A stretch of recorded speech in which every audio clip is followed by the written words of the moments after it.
Bom, pessoal, então, mais uma vez, eu queria dar boa tarde a todos e a todas, agradecer imensamente, uma vez mais, a generosidade da professora Flaviana Rampazzo Soares, que cada vez que convido, ela consegue estar junto conosco. Vocês vão ver que pessoa maravilhosa, talento de ponta a ponta, aliado à simpatia incomum. Flaviana, como eu dizia, uma pesquisadora inquieta, extremamente dedicada, comprometida, séria, fala com propriedade, e hoje nos brinda com o tema carros autônomos, aspectos jurídicos controvertidos no direito civil e do consumidor. Flaviana, aliás, que escreveu um belíssimo artigo a respeito deste assunto. Se puder depois também, Flaviana, compartilhe com os nossos estudantes. Obrigado de coração mais uma vez por estar junto com a gente, tá? Sim. Merece.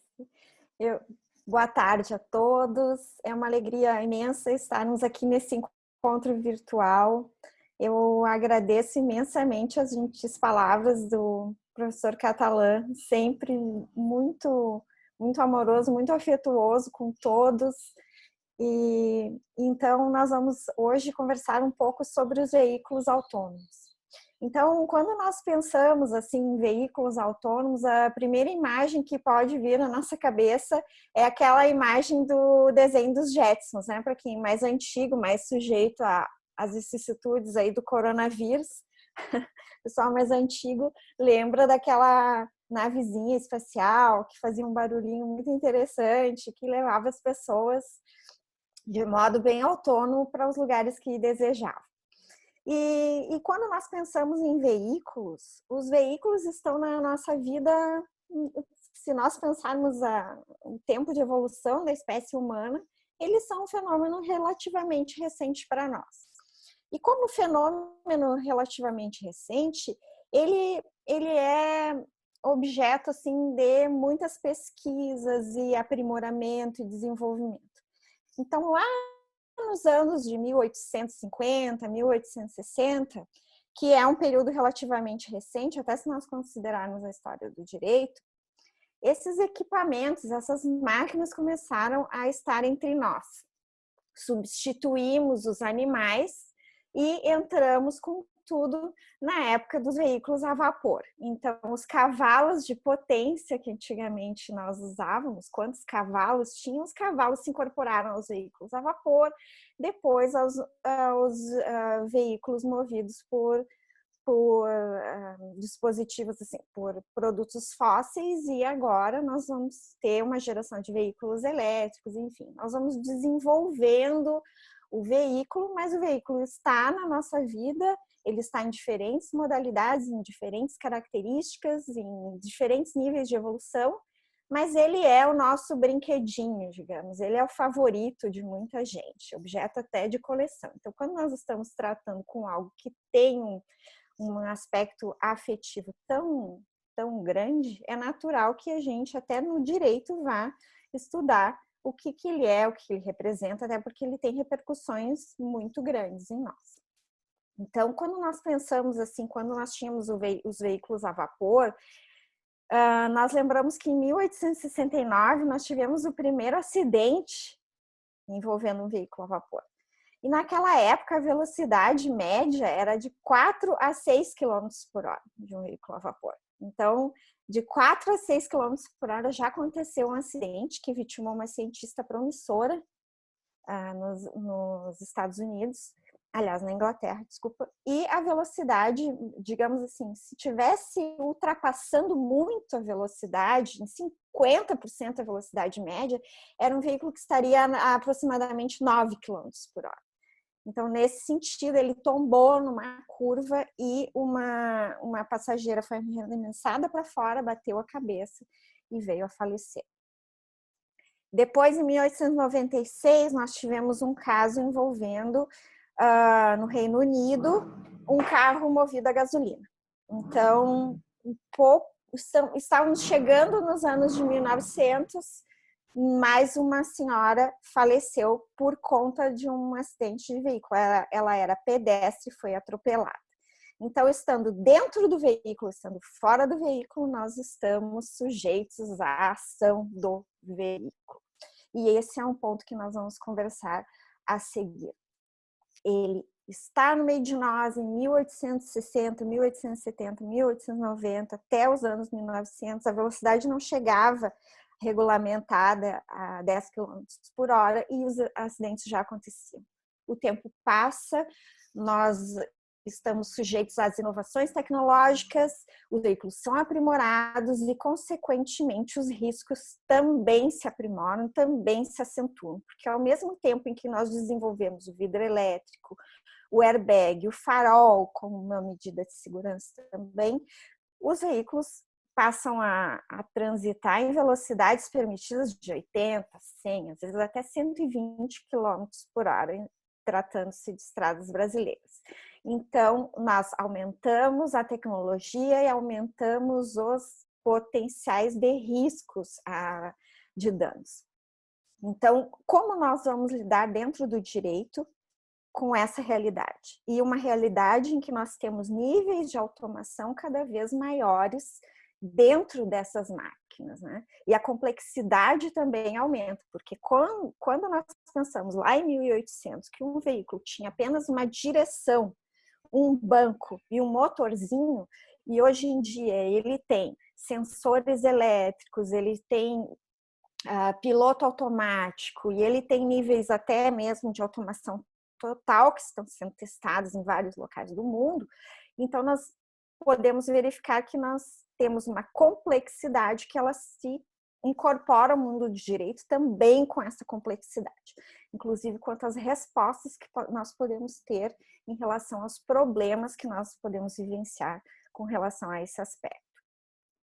Quando nós pensamos que em 2016 e em 2018 nós tivemos veículos completamente autônomos colocados em circulação e que causaram acidentes que geraram mortes, né? No Arizona, nos Estados Unidos, teve uma pessoa que foi vitimada, vítima fatal de um veículo Tesla em 2016 e em 2018 foi um acidente envolvendo um veículo Uber completamente autônomo. Então nós verificamos que passam os anos, passa a tecnologia e os acidentes continuam ocorrendo. E provavelmente nós não vamos nos liberar dessa realidade. Mas veículos autônomos, eles não se limitam unicamente a nos trazer desafios dentro da responsabilidade por danos decorrentes de acidentes automobilísticos. Nós temos várias repercussões possíveis dentro do direito civil. Nós temos uma vinculação quando nós tratamos de direito seguro, quando nós tratamos até mesmo de direito ambiental, quando o professor Catalã disse, nós temos uma estudante aqui, uma pesquisadora que trabalha com direitos de seguros. Então, nós temos uma pesquisadora aqui que trabalha com direito ambiental. Então, existem repercussões em todas essas esferas, porque, por exemplo, quando nós temos o descarte de um veículo, encerra a vida útil dele, nós temos o descarte, envolve direito ambiental. Quando nós estamos contratando a aquisição desse veículo, nós temos uma repercussão no direito dos contratos. Obviamente, a maioria das compras se dá por consumidores, pessoas físicas, para uso próprio. Então, nós temos a incidência do CDC. E quando nós tratamos de acidentes veiculares, nós temos a repercussão no âmbito do direito de danos. Então, vejam vocês que nós não estamos lidando com uma repercussão jurídica, nós estamos lidando com uma aquisição, um veículo, um equipamento que vai repercutir em diferentes áreas do direito. E aqui hoje nós vamos conversar especificamente sobre as questões relacionadas aos danos causados em acidentes de trânsito. E quais são, digamos assim, grandes problemas que nós temos quando nós pensamos em veículos autônomos. Um desses problemas são os dilemas éticos que envolvem os veículos autônomos. Que quando nós temos dilemas éticos, nós, enquanto seres humanos e sencientes, e que temos dilemas, às vezes, nas nossas vidas, estamos vivenciando isso agora com a pandemia da Covid-19, em que médicos têm que tomar decisões difíceis em UTIs. Aqui nós podemos ter situações que também são difíceis e que vão envolver escolhas. Então, por exemplo, quando eu estou dirigindo e eu verifico que no meio da rua tem uma boneca, eu imediatamente, intuitivamente, já vejo que aquilo ali não é um bebê, ou ao menos eu já verifico que, diante daquela circunstância, eu tenho que ir reduzindo a velocidade até identificar o que é. Então, se eu passar por cima de uma boneca, isso vai ser uma tristeza para o dono da boneca, mas, digamos, eu não vou matar ninguém. Mas, e se é um bebê que está ali no meio daquela rua, né? Como é que o sistema de pilotagem automática, como é que o veículo vai identificar se aquelas características são de um bebê ou se uma boneca que é um bebê, aqueles bebês que são praticamente iguais a seres humanos, né? É pela temperatura. Quanto tempo, quanto espaço eu preciso para começar a ter um detector dentro do veículo que ele seja eficiente para medir que aquele objeto que tem na frente dele tem uma temperatura de 35 graus e 35 graus é equivalente à possibilidade de ser um bebê e não uma boneca. Então, todo o aparato tecnológico daquele veículo para parar a tempo de não atropelar aquele bebê. E esse é um dilema. Vamos pensar em outro dilema. É o dilema de você se defrontar, o veículo se defrontar com uma manobra brusca para evitar um acidente, por exemplo, e nessa manobra brusca ele pode ir para a direita e atingir um ponto de parada de ônibus com 4 adultos, ou ele ir para a esquerda e atingir uma mãe que está passando numa faixa de pedestres com um bebê num carrinho. Então, qual vai ser o algoritmo que vai ser instalado dentro do sistema desse veículo autônomo para determinar qual será a decisão a ser tomada? Esse é um ponto. Esse é um ponto que, digamos, é uma questão, é um problema ético relevante que nós, às vezes, não, vocês poderiam dizer assim, Flaviana, mas esse dilema ético eu também poderia ter enquanto ser humano, enquanto pessoa dirigindo um carro sem automação nenhuma. Ok, mas eu tenho a justificativa de ter tomado em consideração alguns elementos no momento do acidente, não como uma programação prévia. Então, esse é um ponto que nós teríamos a destacar, digamos, com relação a esses problemas éticos que envolvem os veículos autônomos. E se nós pensarmos um pouco além, nós temos que muitos sistemas robóticos atualmente, eles atuam com um sistema que nós chamamos de Deep Learning, que é um aprendizado automático, né? E nesse aprendizado automático, o sistema não recebe um input, ele não recebe uma programação prévia para realizar uma determinada atividade, mas ele vai realizá-la por aprendizado próprio, de acordo com a experiência anterior que ele teve em determinadas atuações próprias dele. Então, isso a gente tem, por exemplo, nesses sites de compra, nós temos, por exemplo, em sites de revisão de textos, até o Google Tradutor, quando ele diz que você sugere uma tradução melhor e você vai ali e coloca que você está sugerindo uma tradução melhor. Então, ele automaticamente ele vai assimilar aquele conhecimento como uma tradução melhor, mesmo que ele não tenha recebido essa orientação do próprio profissional que fez aquele programa, que determinou quais eram os itens de programação que deveriam ser considerados. Vejam vocês, então, que a doutrina até diz que isso é uma caixa de Pandora, porque realmente tem algumas ações do robô que estão dentro da ingerência determinada por uma programação prévia, que é o algoritmo, e outros que estão totalmente fora de uma possível previsão prévia do programador. Então, isso para esses veículos autônomos que têm um maior nível de automação, eles são questões relevantes, preocupantes e que têm repercussão quando nós trabalhamos no direito de danos. Bem, Isso nos leva também a uma outra análise, né? Que são as vantagens e desvantagens que nós temos pelo uso dos robôs em si, porque o veículo autônomo é um robô grandão, bonito, brinquedão, mas é um robô.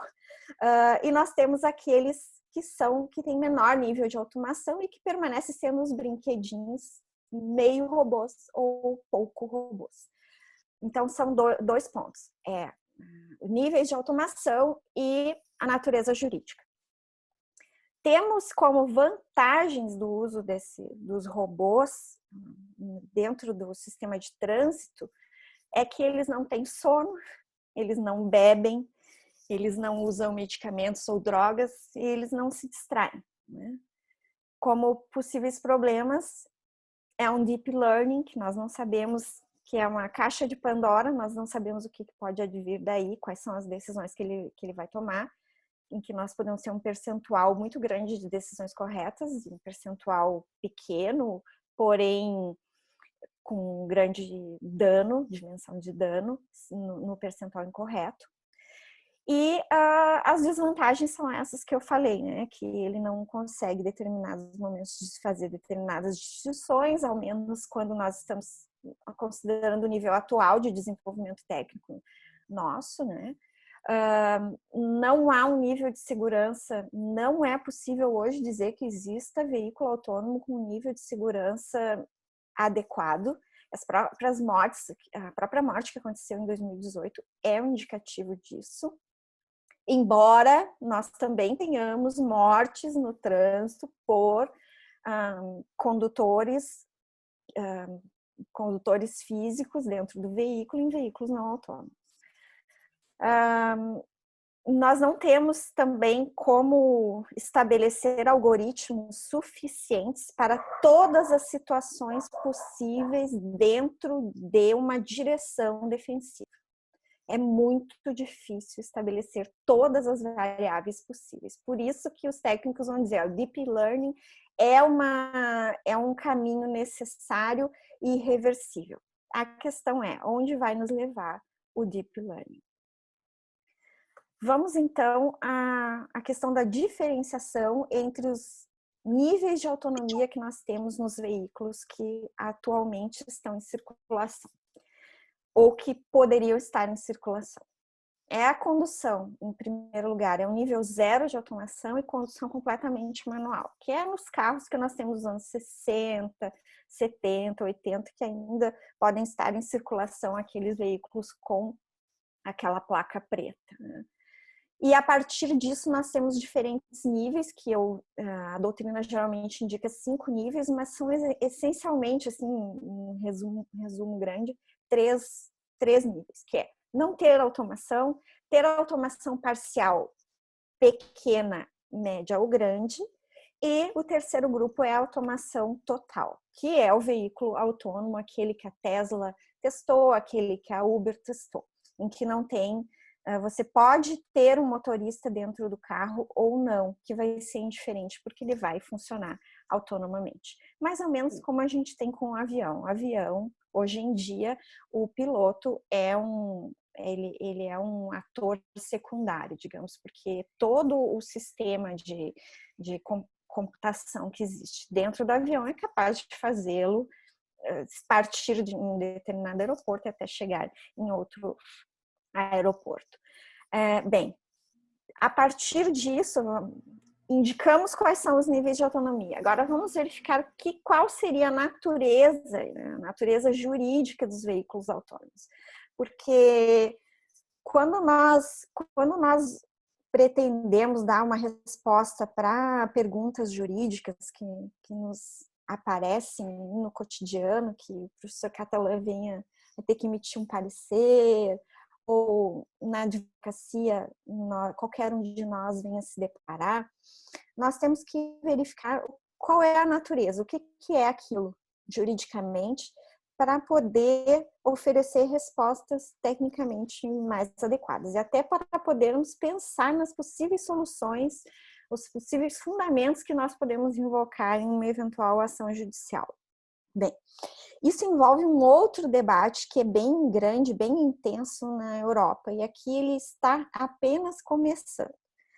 É saber o que é um veículo autônomo, qual é a natureza dele. Ele pode ser considerado como uma pessoa não física, a semelhança do que nós temos na pessoa jurídica, que a gente chama a PJ, a famosa PJ. A PJ, ela é uma abstração. Ela é uma abstração que nós dentro do direito, optamos por conceder personalidade, determinar que participa do mundo jurídico, que tem uma feição própria, que ele tem um número no sistema e que esse número, que essa personalidade vai fazer com que ele atue dentro do mundo jurídico, que ele possa assumir obrigações, cumprir compromissos e, dessa maneira, transitar por si no mundo jurídico, independentemente dos seus sócios. E chegou-se a pensar em uma proposição assemelhada quando nós trabalhamos com veículos autônomos. Cada veículo autônomo seria um ente dotado de personalidade e, por esse motivo, uma personalidade, digamos, artificial, criada pelo direito, e possibilitaria, assim, uma responsabilização independente. Também tivemos juristas indicando que, considerando que é uma máquina, é um robô, e tomaria decisões que são automatizadas, principalmente quando, seja pelo algoritmo, seja por deep learning, então nós teríamos uma equivalência a todo o sistema de responsabilidade pelo fato dos animais. Então, alguns juristas dizem assim, olha, se o animal age sem comando do proprietário, ele age de forma independente e o proprietário vai responder pelo que ele vier a praticar, então, com o veículo autônomo, eu teria que agir de forma semelhante. Para outros ainda, eles entendem que o bem móvel seria considerado um bem móvel, é um veículo, e então eu aplicaria a responsabilidade pelo fato da coisa. Ou então, eu poderia, como última opção, criar uma nova categoria que seria inominada e particularizada, específica para veículos autônomos, não necessariamente robô, e então, nessa nova categoria, eu criaria um sistema jurídico específico para veículos autônomos. Então, em última análise, não diz qual é o nome, não diz qual é o regime aplicável e diz que teria que criar uma categoria específica. Eu teria que, então, dotar uma personalidade a um robô, quando nós pensamos nessa primeira possibilidade de natureza jurídica, de estabelecer considerá-la como uma máquina e aplicar as regras da responsabilidade pelos animais, que nos parece assim tão estranho, considerá-la realmente um bem móvel, e aí nós estamos aproximando a máquina ao que ela é propriamente uma máquina, ou criar uma categoria independente. Na minha opinião, eu tenho que considerar como um bem móvel e dentro do nosso sistema nós temos várias possibilidades de resposta às questões que tratem de acidentes de veículos, acidentes de trânsito. No Brasil nós não temos uma regulamentação específica sobre isso, tampouco uma referência específica quanto à sua natureza jurídica.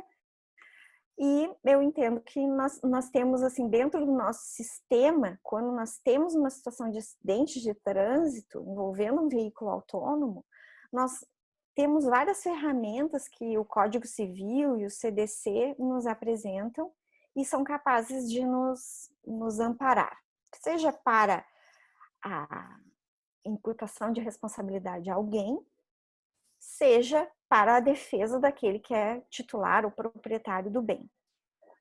Então, nós podemos aplicar a responsabilidade pelo risco, que é prevista no 927, parágrafo único do Código Civil, a responsabilidade pela circulação de produtos prevista no artigo 931 do Código Civil, a responsabilidade por defeito, que é prevista no CDC, que tem a ver com a segurança legitimamente esperada, a famosa segurança legitimamente esperada, e a regra geral de responsabilidade objetiva do próprio Código Civil. Então, eu penso que nós podemos, em certas circunstâncias, até cumular fundamentos, cumular causas de pedir nesses casos. Bem, professor Catalã, quanto tempo ainda nos resta para falar? O Bastante? tempo que você quiser. Tá ótimo. Bem, quando nós pensamos em responsabilidade pelo risco do 927, parágrafo único, nós temos algumas questões conceituais, porque a lei fala em risco da atividade. Atividade normalmente desenvolvida acarretar risco. Então, qual seria a atividade? A atividade do fabricante? A atividade do comprador do veículo? Porque a lei não é específica, tampouco poderia ser. E dentro do âmbito dos veículos autônomos, nós temos vários atores. Nós temos aquela pessoa que faz o software, a pessoa que faz o hardware, a pessoa que desenvolve a aerodinâmica do veículo, faz o desenho, nós temos o fabricante, nós temos os terceirizados do fabricante, se nós quisermos ir um pouco mais adiante. Depois nós temos a concessionária de veículos, a seguir nós temos a empresa que fornece o seguro e depois nós temos o consumidor que usa e eventualmente esse consumidor também é um empresário. Então nós temos diferentes figuras e que nós temos que pensar qual é a atividade. A atividade normalmente desenvolvida por quem está dirigindo o carro. Então se nós tivermos a aplicação disso, por exemplo, para um motorista de Uber, pode ter uma resposta. Se nós estivermos tratando de uma hipótese, por exemplo, a minha mãe, que é aposentada, já não tem mais uma atividade econômica, ela não usa o veículo para uma atividade econômica, então nós podemos ter respostas diferentes e talvez essa não seja uma melhor opção, a não ser que eu esteja tratando de imputar a responsabilidade lá ao fabricante, porque daí a atividade dele ele fabrica os carros são postos em circulação e sabidamente se sabe, estatisticamente se sabe que os veículos são grandes causadores de danos e danos de grande monta, principalmente quando nós estamos tratando, por exemplo, de motocicletas, né? As motos causam danos em percentuais elevados e em dimensão elevada, porque os danos são de grande dimensão para os motociclistas que se envolvem em acidentes de trânsito, né? Geralmente com bastante tempo fora do trabalho, as lesões são extensas, enfim. Então nós temos essa objeção, esse problema a ultrapassar se nós usarmos a responsabilidade pelo risco. Se nós pensarmos em diferentes níveis de atuação para definir o risco, aí talvez a gente possa usar essa ferramenta para imputar uma responsabilidade, né? Então, como eu disse para vocês, nós podemos pensar onde está a causa do acidente e a partir da causa do acidente nós verificarmos se nós vamos tratar de pessoas que estão trabalhando com a conduta causadora do acidente é imputável ao motorista, ou situações em que o motorista poderia ter retomado a condução do veículo e ter modificado as circunstâncias, evitado o acidente, e nós temos a situação em que pode ser que a conduta lesiva tenha sido originada até de uma situação de deep learning, e que é decorrente do próprio software do veículo. Então, nesse caso, eu necessariamente vou ter que atuar contra o fabricante do veículo. Então, nesse caso, eu até poderia invocar esse fundamento. Então, a partir disso, né, eu tenho a necessidade de que, como nós estamos vendo, para eu poder imputar responsabilidade por alguém, eu tenho que demonstrar o nexo causal entre esse dano juridicamente qualificado e comprovadamente experimentado pela vítima do dano, eventualmente não, indicar qual é a causa, qual é o nexo causal, né? O dano, o nexo causal, e quem é o responsável pelo pagamento dessa indenização. O CDC permite que nós façamos uma combinação. Eu posso inserir no polo passivo, conforme o fundamento da demanda, eu posso colocar tanto o fabricante quanto apenas o proprietário, ou o fabricante e o proprietário, ou eventualmente o fabricante, o proprietário, o condutor, e ainda apenas o fabricante, o condutor, conforme as circunstâncias concretas. Nesse artigo que o professor Catalã mencionou, que eu escrevi, eu esmiuço todas essas possibilidades. Bem, para mim, o que mais se aproxima, o que mais se adequa à responsabilidade civil quando nós estamos trabalhando com veículos autônomos, é a responsabilidade pelo fato da coisa e a responsabilidade prevista no CDC quando eu estou trabalhando com a responsabilidade do fabricante.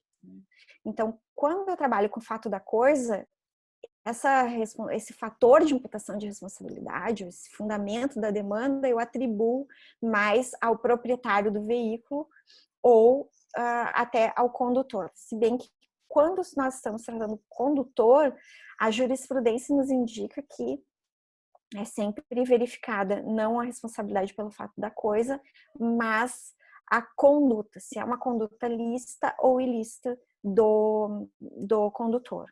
Porque na atribuição da responsabilidade do condutor, eu vou verificar essa questão da qualificação da conduta, na responsabilidade pelo fato da coisa do proprietário, ela é objetiva, então é o fato propriedade que vai ensejar essa responsabilização se houver a conduta ilícita do condutor, e se houver uma situação de erro que seja relacionado ao produto em si, ao defeito ou ao vício do produto, eu vou buscar a atribuição da responsabilidade, a fundamentação lá no CDC.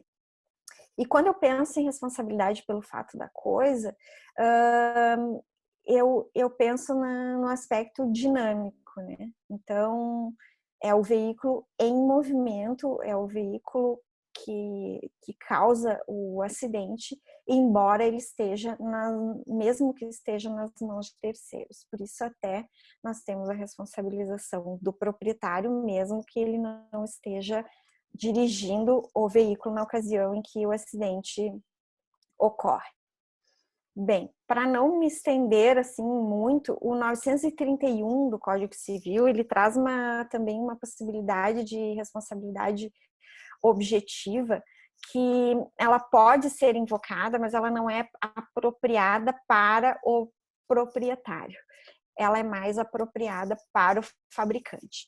Então, como nós temos uma divergência assim na doutrina com relação a quando aplica o 931 e quando aplica o artigo 12, por exemplo, lá do Código de Defesa do Consumidor, e muitas vezes até a doutrina refere que a responsabilidade do 931 tem que ser conciliada com a redação lá do 12 do CDC. Então, eu penso que quando eu trato da responsabilidade por defeito, eu já estou, de certa forma, abrangendo essa responsabilidade por produtos postos em circulação do 931, e em uma ação judicial eu posso conjugar as duas de uma maneira admissível juridicamente. Embora, para a parte da doutrina, o 931 do Código Civil tenha uma estruturação própria e seja muito mais protetiva ao consumidor ou à vítima de um dano do que propriamente o artigo 12 do CDC. Bem, então, em síntese, assim, e para ir finalizando, nós temos as situações assim que, ao mesmo tempo em que nós precisamos ter um direito de danos que proteja a vítima do dano, a vítima do acidente automobilístico, aquela que se machucou e que eventualmente tenha vindo a óbito por conta do acidente automobilístico, mas nós não podemos também desestimular esses avanços tecnológicos que nós temos. Temos que, de alguma maneira, conciliar uma coisa e outra.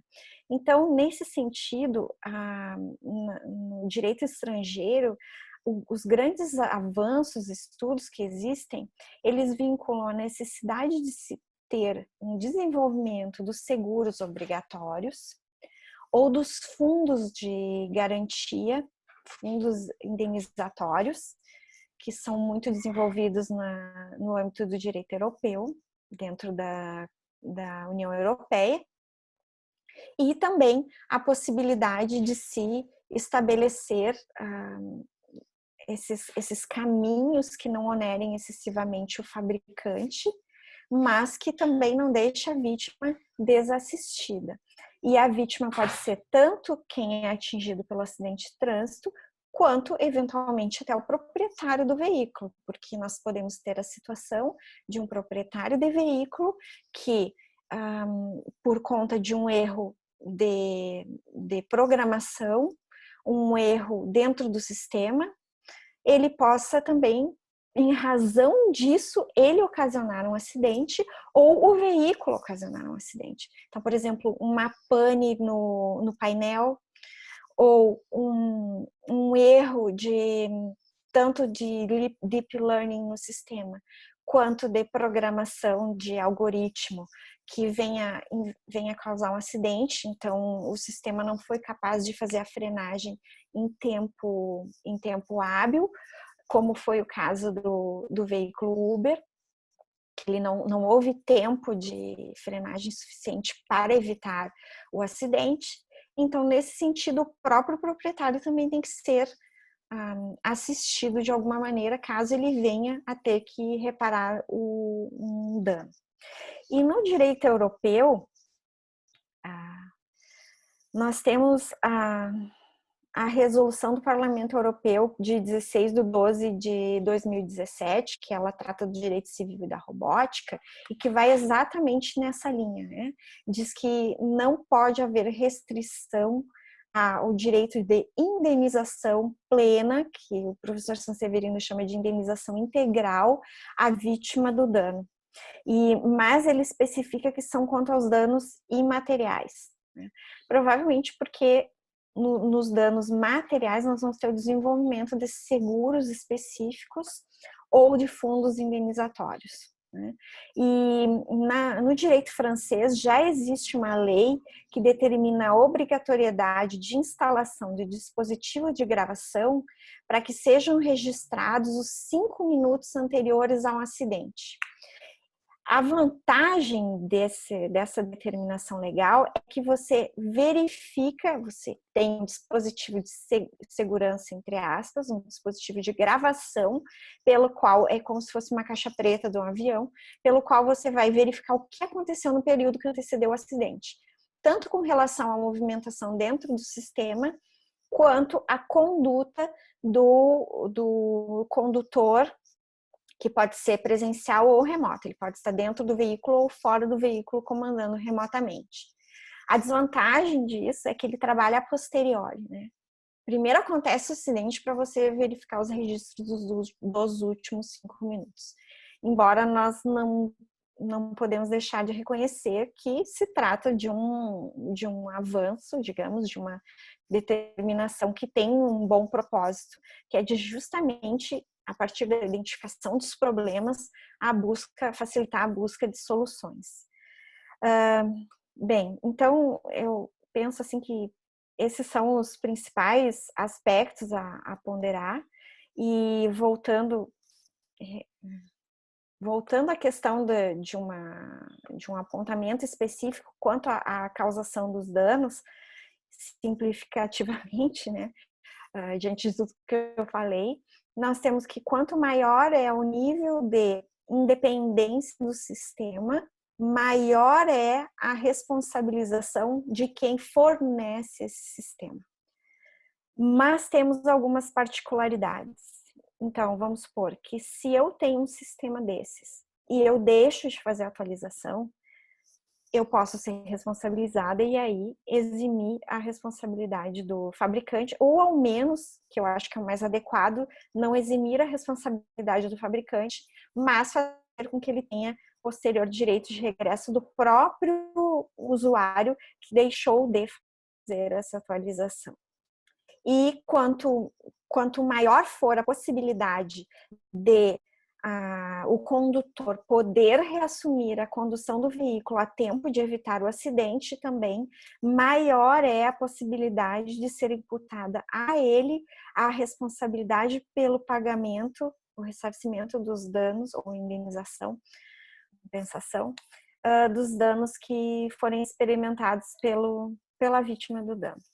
Enfim, professor Catalã, muito obrigada pelo tempo de fala. Eu espero não ter sido cansativa. E eu penso que talvez agora com perguntas o debate possa ficar mais rico. Muito obrigada. Obrigado, Flaviana. Você sabe que as tuas exposições jamais são cansativas. Aliás, eu já disse isso. Cada vez que faço um convite para você, depois, no fundo, tem alguma dimensão de arrependimento, porque eu estou pondo o meu emprego à prova. Eu sempre que te convido para alguma atividade, depois eu fico me martirizando. Não, é essa a menina que vai tomar o meu emprego, porque você é muito talentosa. É sempre muito, muito bom te ouvir. Eu ainda não consegui ler o seu texto, ele está na fila, tá? Eu cheguei no texto da Ingrid, que é exatamente o artigo anterior ao seu, o texto que gentilmente a Flaviana compartilhou e que, pelo menos no que diz respeito aos meus estudantes, ele está no Moodle à disposição de vocês, e quero lê-lo com bastante atenção, quero lê-lo com bastante carinho, até para a gente seguir esse debate. Eu fiz 2 ou 3 notas e me permito compartilhá-las contigo antes de abrir a palavra para os meus estudantes, e registro mais uma vez que a gente está aproveitando um momento de aula do curso da Unicinos aqui de Porto Alegre e depois para todos os nossos convidados. Está bem? Eu fico me perguntando, quem compra um carro automatizado, um veículo automatizado, e vamos trabalhar um pouquinho com ficção científica, um veículo 100% automatizado, em boa medida adquire exatamente, ou em boa medida adquire, deixa eu reelaborar isso, os barulhos no entorno me distraem, em boa medida pensando na sua falibilidade. Sou humano, que bom não precisar dirigir. Que bom não precisar preocupar-me com ir a um restaurante e não poder beber por conta das leis de trânsito, na medida em que o veículo me levará para casa, independentemente do meu estado. Que bom não precisar preocupar-me com o sono, que a partir de determinado horário da noite toma conta de mim e é mais forte que eu. E, enfim, diversos elementos a partir daí. Não seria, em alguma medida, ofensivo a essa perspectiva sustentar que o adquirente possa ter responsabilidade, em especial, e eu estou pensando adquirentes consumidores, tá bom, Flaviana? Eu não estou aqui fazendo reflexões no campo exclusivo do direito civil, em especial quando eu observo que o próprio CDC afasta a responsabilidade dos comerciantes no que diz respeito aos acidentes de consumo, porque os comerciantes não tiveram o controle do processo produtivo. Quer dizer, tentar atribuir algum tipo de responsabilidade para os adquirentes, e eu sei que o mercado utiliza esse argumento, é evidente, quanto menos responsabilidade o mercado assumir, quanto mais falarmos em prosumidores que em consumidores, o que enaltece a vulnerabilidade que caracteriza cada um de nós, não seria uma transferência, talvez, preocupante de responsabilidade? Eu queria te ouvir falar um pouquinho mais a respeito disso. E em outra dimensão, falar em seguro, ainda que seja, de fato, algo importante, e eu converso muito com a Angélica Carlini a respeito disso, nossa amiga muito querida, uma grande parceira, quando eu faço o cruzamento com a dimensão comportamental, falar em seguro não é algo que estimula o que nós conhecemos como moral hazard. Ou seja, eu tenho seguro, eu não preciso me preocupar muito com, por exemplo, a atualização do software. Queria te ouvir um pouquinho mais a respeito dessas duas questões. Tá. Professor Catalã, como sempre, com essas perguntas muito instigantes, excelentes questionamentos. E são questionamentos muito, muito pertinentes. Vamos, então, ao que nós podemos pensar a partir dessas ponderações, né? Quando eu adquiro a internet que eu vou utilizar aqui para participar da reunião do Zoom, e cada um de nós aqui comprou seu pacote, quando eu compro o aparelho celular que eu vou utilizar, enfim, e quando eu compro qualquer equipamento em geral, eu sei que eu não vou ter uma segurança de 100%. E se eu trabalho, e isso também se aplica aos veículos. Os veículos são máquinas, eu posso ter um percentual seguro de que vai falhar, né? Algumas máquinas falham mais, outras falham menos, mas em algum momento falham.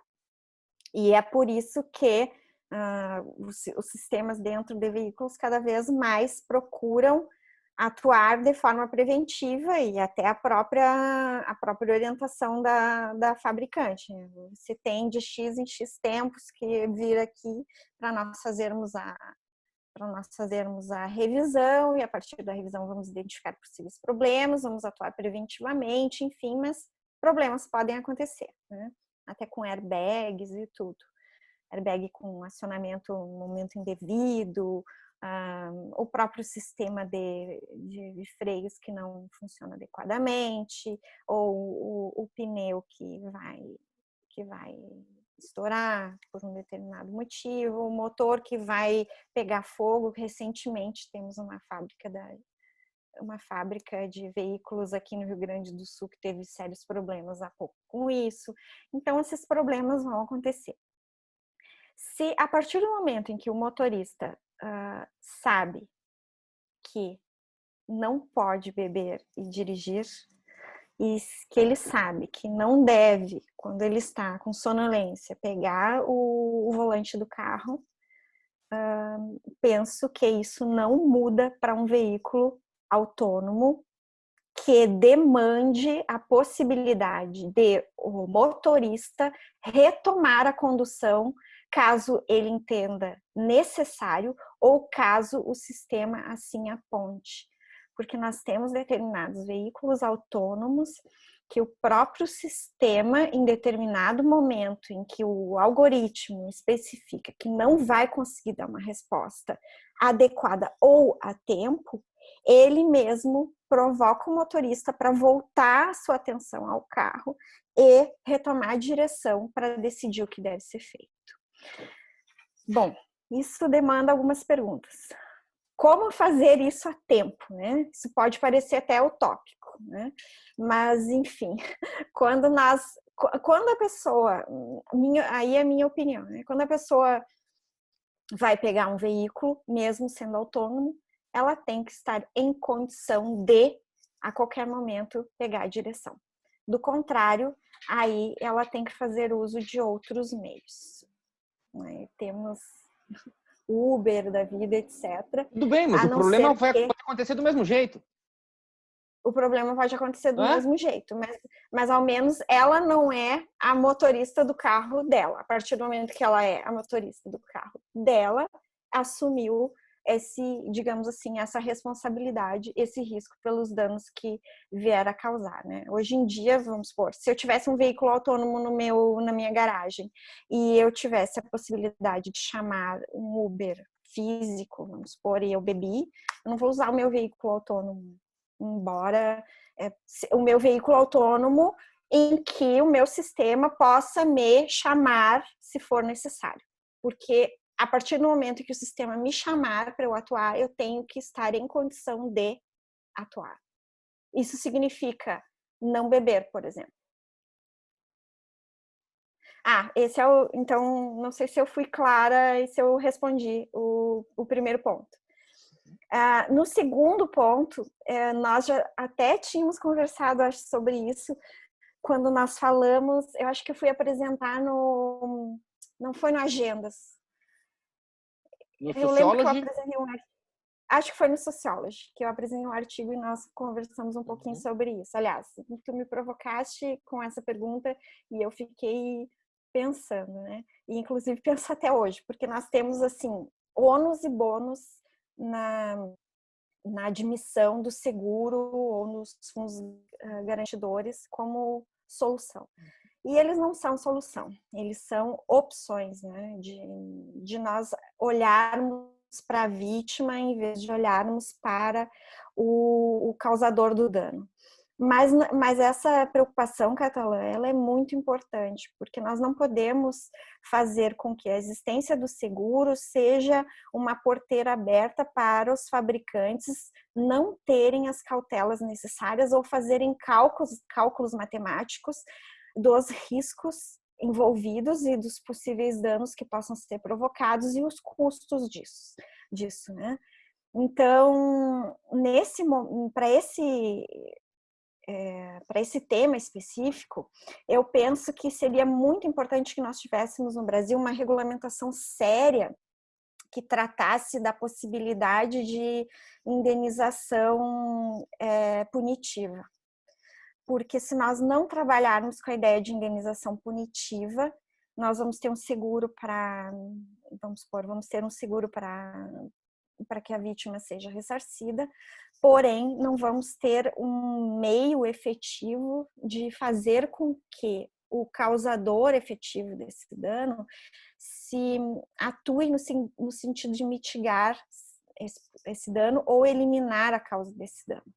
E nesse sentido é importante também destacar a atuação do Ministério Público, porque nós tivemos, por exemplo, a situação daquele sistema de rebatimento de banco de carro, que era um carro da Volkswagen, se não me engano, e que ele decepava os dedinhos das pessoas que intuitivamente faziam de um jeito que era o mais intuitivo. Digamos, o modo mais intuitivo de rebater o banco, quando baixava o banco, era o modo que decepava o dedo. E o modo que constava no manual, que ninguém lê, era o modo que não decepava dedos. E veio o Ministério Público e firmaram um TAC, e nesse TAC se determinou o pagamento de uma multa, etc. Então, eu penso que acaba que, como nós não temos essa indenização punitiva assim legislada, com critérios, etc., nós estamos sempre nesse embate entre doutrinário e muitas vezes jurisprudencial, em que alguns dizem que pode, outros dizem que não pode, e acaba que o Ministério Público tem sido mais atuante, mais efetivo, e quando ele impõe as multas, essas multas acabam sendo, e TACs, ou propondo termos de ajustamento de conduta, eles acabam sendo mais efetivos nesse sentido. Então, eu penso que nós termos órgãos regulatórios e fiscalizatórios que sejam fortes e que tenham efetivo poder de estabelecer assim, tanto determinadas condutas que são desejáveis e necessárias para evitar danos ou mitigar danos, como também estabelecer medidas que façam com que isso efetivamente ocorra. E muitas vezes colocar a mão no bolso do empresário é o que faz com que isso aconteça. E eles podem fazer isso instituindo as multas, né? Contanto que elas sejam efetivamente cobráveis, enfim. Mas aí nós vamos para um outro debate. Aí é outro webinar.